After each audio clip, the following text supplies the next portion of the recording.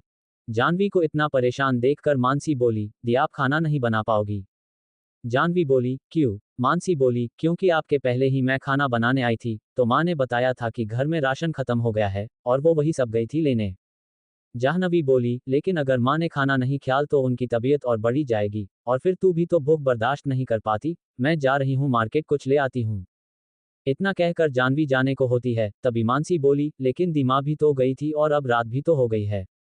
जाह्नवी बोली, लेकिन माँ के लिए ही सही जाना तो होगा ना मनु, और वैसा ही रात हो गई है, तो तेरे ज्वाला जी भी कहीं आसपास ही होंगे, मैं जल्दी ही कुछ लेके आ जाऊंगी, बस माँ का ख्याल रखना।